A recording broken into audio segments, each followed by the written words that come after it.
Hello, everyone. Welcome back to Weekends with Amit. There was a few weeks gap in between, and we could not shoot because Professor Goswami and Valentina were traveling. Finally, we have been able to get them in one place, and they are right now in Mexico. What we will be doing is we will be telecasting you live from Mexico and talk about a very interesting subject. A lot of times there are obvious things, but those obvious things sometimes do not catch our attention. Today, we are going to talk about one such obvious thing, and that is, why do we need creativity? This should be very self explanatory, but probably it is not so easy.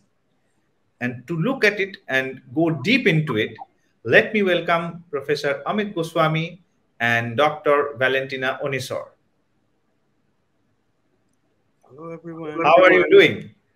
We're good. Yeah, your place is very well.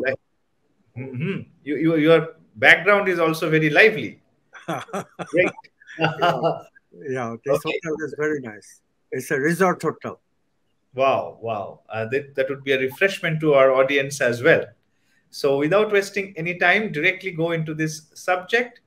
Professor Goswami, as per your theory or the consciousness theory, what or how would you determine the need of being creative? Yes, this question is a very important question to address anytime, anywhere, but especially now because more and more people are being told that creativity is not necessary on this side for them. Only a few people who are the smart people, who are the movers and shakers, who are the research people in high-tech areas, they need to do creativity, they need to create new machinery, they need to create whatever solutions there are to problems that we have. We completely give our responsibility away to our so-called leaders, who of course are trained to do nothing except to maintain their power and wealth, and therefore this society is totally moving on its inertia. It is worse because we not only have inertia without creativity, we also thrive with another capacity that we have, which is negative emotional brain circuits, instinctual animal ancestry circuits that make us do things which are atrocious, which harm people, like starting a war. We are seeing that right now, like being a partner to abuse. We are seeing a lot of that right now, oppressing our systems of education from freedom to explore ideas. This is, of course, pushing our young people more and more towards meaningless, trivial pursuit, information processing, which keeps them from even learning the concept of meaning and purpose in life. So when they're faced with that, when our developmental stage comes, what is the meaning of my life at about age 15, that's when the school counselor sees you, but she only asks you, what job are you interested in? It has come to this. But it's not job that you are interested in. You are interested in satisfaction and happiness, meaning and purpose. Those are the two things that give you satisfaction, that give you purpose. Meaning and purpose, satisfaction and happiness. Purpose brings happiness in your life. Meaning puts you in that direction. So, creativity. Creativity is the way to get out of this doldrum, inertia, excessive inertia. In India, we call it tamas, darkness, Tamas, tamas, darkness of ignorance, superimposed on our abilities, on our potentialities. That's why we need creativity. We also need creativity because look at the culture. Information processing keeps us away from meaning and purpose.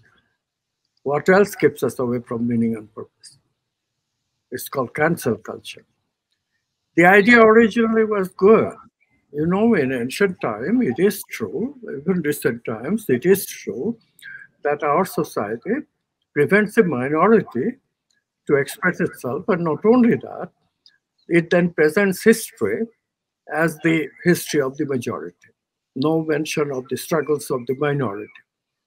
This has been the trend, and this is true. Women, their history is completely ignored. Races like black races, brown races, they have been ignored in comparison to the white race. So there is obviously historically a lot of discrimination. And so today, cancel culture has become very fashionable. Discard all old history. Let's rewrite history. Is this a good idea? Obviously not. We will be falling prey to the same limitations that tradition has created. Cancel culture is not the solution. Solution again is creativity. Cancel culture is dangerous. Look at what happened with cancel culture to science. Science was an investigation of the free spirit of finding out truth. But then science has to live up to the challenge, and science was changing in the 60s and 70s. People wanted more than scientists to engage in traditional questions. They didn't want to spend all the research money into high energy research, which only produces more weapons. You know, 90% of the so-called research went into weapons research. Only 10% came to the universities and colleges for people to engage in theoretical or experimental research on truth. So what did we do? We canceled out truth. That way we don't have to engage with truth at all. We can just do a little bit of lip service to real science and rest of it in the service of whatever the politicians want. Cancel culture. We cancel whatever we find is not suitable for maintenance of power and money in the hands of a few elitists. And people listen to those tunes because various prejudices catch us. Everyone. Minorities, majorities, men, women, everybody is caught up in this game. Everybody knows information processing makes you dumb and dumber. How do you react to it? You react by canceling meaning and purpose altogether, not realizing that you're throwing away the meaning of your own life that way. So many kids feel so helpless because of this cancel culture, because of this information orientation that they have gotten into without their knowing what they are doing. Culture pushes it. The schools don't teach meaning. Parents are not aware that meaning processing, getting a hold of what purpose you serve in life, those things are important. So these kids become dumb and dumber by all the social media that we have. Instagram, attachment to body, drives little girls to anorexia. What a system, what a destructive system you have built. And then these kids feel so helpless when they're faced with the meaning question at about the age of 15. What do I do with my life? And answers come out empty. I don't know. I have no idea what meaning is. I have no idea what purpose is. I have no idea what archetypes are. How can I be creative? I have canceled creativity a long time ago. I didn't know what I was doing. But those teachers, those scientists, those social leaders, they managed to convince me. And this is why I'm in this position. But it's so helpless. Who do I ask for guidance? So they commit suicide. Rampant, new development. So why do we need creativity? We need creativity to get out of this situation. We need creativity at a personal scale. We need creativity at a social scale. The problem is, of course, traditionally creativity is considered to be a very difficult process, only for geniuses. This has changed. We now have a theory based on quantum science, which is experimentally verified. All the different components of the theory are scientific, verified science. No doubt about it. Creative process is now known. Quantum science enables us to understand every aspect of the creative process. Every aspect of the creative process can be verified. You know, creativity is a way to manifest meaning and purpose in your life. Listen to what Valentina says. She will show you the mystery of manifestation, mystery of the seven eyes of creativity. Valentina? Yeah. Hi. So, you heard about this movie called The Secret, right? It's a documentary, which actually doesn't give the secret. So let me start with that, because indeed it is for me also. It was amazing to discover it through quantum science, and it made all the sense, because many times we reach even to have intuitions and insights, but somehow we don't get to manifest them, to implement them. And of course, we don't know how to work with an intent.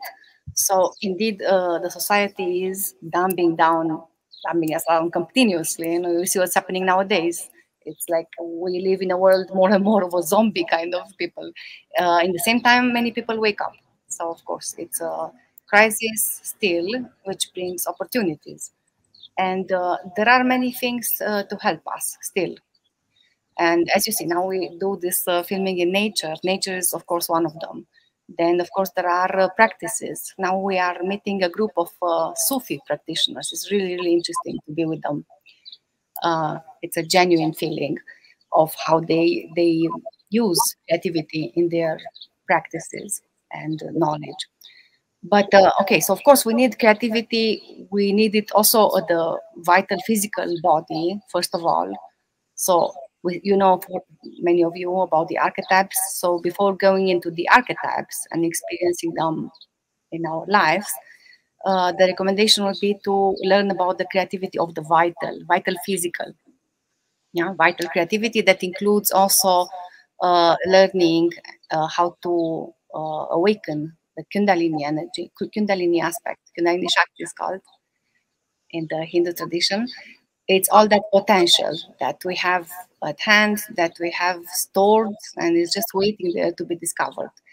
In part, we may have already manifested at various levels, but still, the most part of it is still stored, and that's why we are so asleep most of the time. And then eventually, the way is to go in the direction of the archetypes, and then go the route of mental creativity. Usually, what you hear about is mental creativity, and that again is very important, of course. But if you want to work with the inner transformation process, that's how what we speak about in quantum activism is you transform yourself first, and then you transform the world. Yeah, the way is through vital creativity first of all. And now maybe in the next recording, we will talk about the seven eyes, because so we get you familiar first with more what means creativity, and the fact that it is proven already that our physiology can change. You know, you heard about the chakras, hopefully, and this amazing thing that mean otherwise in materialistic science you hear all the time that you cannot change, and it's nothing more untrue than that. Yeah. So physiology can change, and we can change. We can transform. We are here to transform. And also our brains can change, of course. You heard about this term neuroplasticity. And it doesn't refer only to Einstein. Yeah, so we can indeed make these new synaptic connections between the neurons, brain circuits of positive emotions. You know that we have these negative emotions embedded, which are 5 times stronger than the positive ones. And then the result will be a positive mental and intuitions to back up this repertoire reflected in our behavior and knowledge. Yeah? And there are levels, of course, and stages, but eventually we get to manifest these extra synaptic connections there are experiments with that. You can read in the book Quantum Creativity about this, and how neuroscientists also, they measure the brain, the hippocamp area increases in the brain, so the brain can increase the synaptic connections. Yeah. Otherwise, we live in only in a world of conditioning and thus fear and contraction, and not so much creativity. And even this, the level of intelligence and happiness can be tested. If, for example, there is Richard Davidson, he did this test in the 70s. You can again read about that in the book. But of course, we need to become aware, besides the fact that we are very much asleep on all this beautiful potential, that our unconscious is loaded with negativity. And however, creating positive is our work, so that we can shine. Yeah. And the test would be, the more you engage into creativity and higher levels of happiness and intelligence, the more you will recover faster from an upset. Yeah. Because a conscious being will be able to address change, transformations, yeah, consciously. And the way you respond will say a lot about your level of emotional intelligence. Yeah. And then, of course, we speak about situational creativity and fundamental creativity. If we have just a simple cold, you may engage in situational creativity and work with the doctor or even with the teacher, who can give you the first thing, which is inspiration. Yeah. And then again, there's a lot of evidence about what we call the seven eyes. And let's see if we go this in this session or in the next one. From the medical perspective also, it is important to understand that if we don't use this energy that is stored, especially at the lower levels of our being, for women, especially, for example, we may get into developing all kind of other things, like other kind of babies. If you don't make the babies, physical babies, or babies of creativity, let's say, you put your creativity in practice, then one of the things that can happen for women is you develop a fibroma. Yeah. So it's not, it's a must for us to really allow ourselves to go on the route of creativity. And when creativity, science of manifestation, is not about creating that red Ferrari that everybody wants in front of your building, but again, it is about transforming your inner world and the way you react to things. And this eventually will create a certain resonance that will make you become that co-creator of your life. So it's not that we are born to be users or victims. We can truly work through all this, even through sufferances and disease, and even through keeping us down in different ways, and really co-create a wonderful life full of meaning. The way you work with intention in creativity, in quantum creativity, is to create an intention that is in line with the movement of consciousness. Yeah, it's not any kind of intention. Also, it has to, the more it has to do with higher aspects, like such as archetypes. Like, for example, you set an intent towards awakening your heart to love, for example, yeah? Or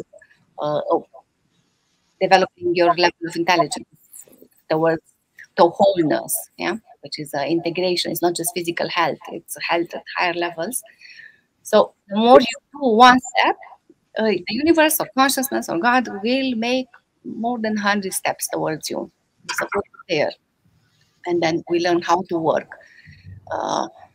So I just mentioned the seven eyes, and then in the next meeting, probably we can go deeper.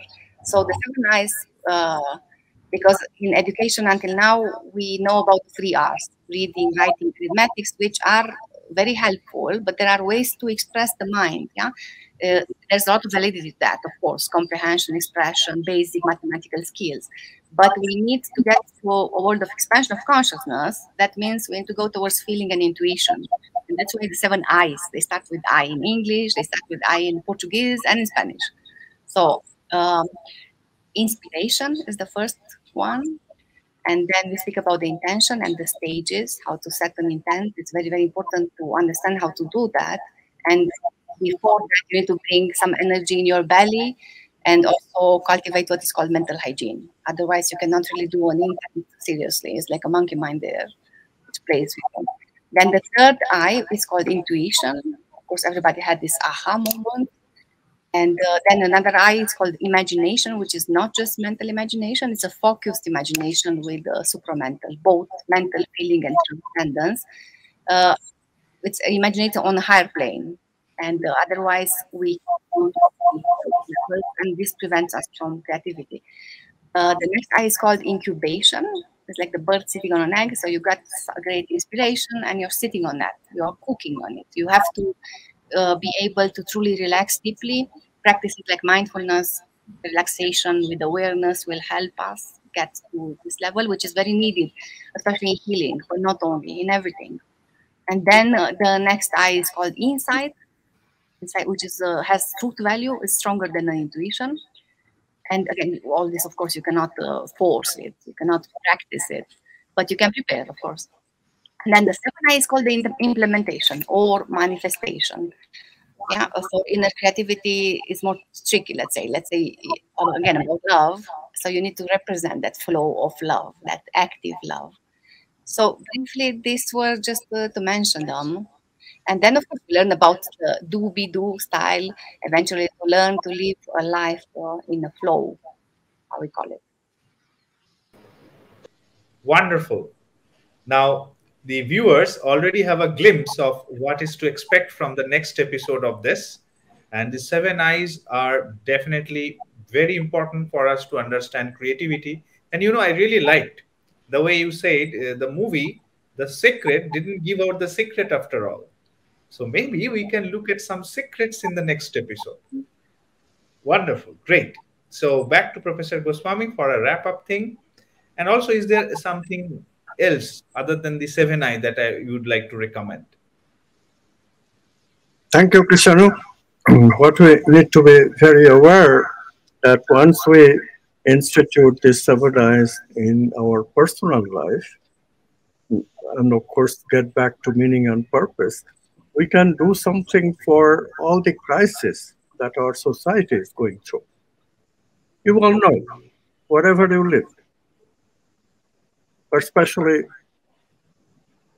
people in the European and the American continents, they have fallen into a enormous trap. And this trap is intellectuality. It has created an elite system called meritocracy. Merited people who can handle very complex systems, they get into the power and they want to hold on to the power. Add to this the conventional aristocracy and business people who also want the same things, power and money. So what is happening now is a huge struggle between meritocracy, who wants to use actually mental meaning. Look at the irony, but without purpose behind it. Mental meaning directed towards personal power and personal money. That's what meritocrats do. Whereas the traditional, they demand that since they are aristocrats, they have a long tradition of holding on to power and money. Therefore, they should be allowed to do that. They have know-how, they have the tradition. And add to that the know-how, the business people who really have the power, who really can make huge impact on society simply because they actually control what you want to buy, what you want to sell, what the society wants to be. Economics and politics has become so connected. And this has created all the problems that we hear about, including the war that we are seeing right now, including the global climate change, whose effects nobody escapes. Nobody escapes. Look at the situation every country. More flood, more fire. The ice is melting in the North Pole and South Pole. Entire countries are being submerged or about to be submerged. Global climate change. And then, of course, add to that the usual problems with inflation, economics, usual problem with politics, breakdown of democracy because rising of dictatorship in many countries. That also is due to the polarization between materialist science and religion, and education, of course, has become meaningless and purposeless. No creativity, as Valentina mentioned, no three eyes, no seven eyes, no creativity. All this need to change. Social creativity. Can we do this? The quantum activism is a movement which does this in this way. As we change ourselves, we use the same quantum principles to also change the society. We can, what's the problem of society? Problem of society is that they don't understand consciousness.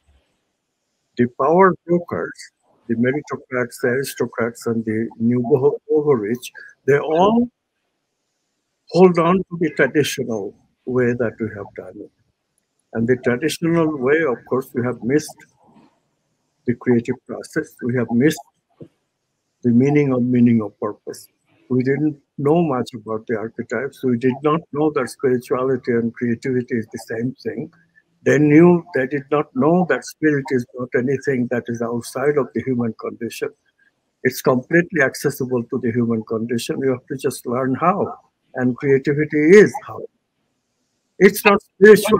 It's really exploration of deeper potentialities of consciousness that is available to all of us. Calling it spirituality makes it sounding like it's religion. It's something like to be avoided.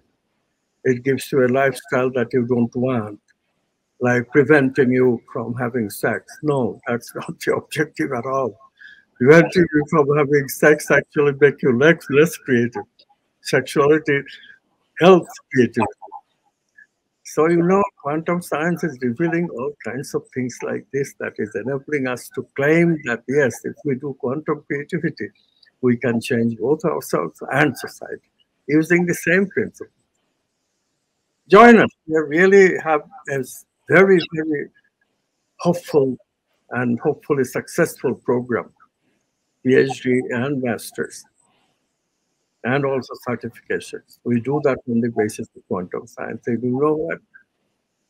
We actually teach you how to be creative, not only in the outer dimension, not only in the personal dimension of how you live, but also in the dimension of society. The big problem is, how do I give up my personal, caring only about personal self, and pay some attention to the community self? This is the problem. Everybody knows the problem, but how to do it? We can teach you how to do it. This is what we are talking about in Mexico. And this is what we are teaching in our school. Thank you. Thank you, Krishna. Just to elaborate on Professor Goswami just said, yes, we have this master's, PhD, and certificate programs, out of which the master's and PhD programs are in collaboration with a university in Jaipur, India. And this university is awarded, or this is recognized by the University Grants Commission, which is the Indian equivalent of the university administration. So this course that we are offering, as Professor Goswami was pointing out, is very different from whatever else is there that you can find, which can really teach you things you can use directly in your life immediately. And in the same process, you also get a degree. If you want to know more about it, please visit amitgoswami.org. If you have any questions, please email us at info@amitgoswami.org. We will be happy to answer all your questions. Please keep tuned in. Next week, we'll come back. And as Valentina promised, the secret will be out. Thank you so much. See you next week.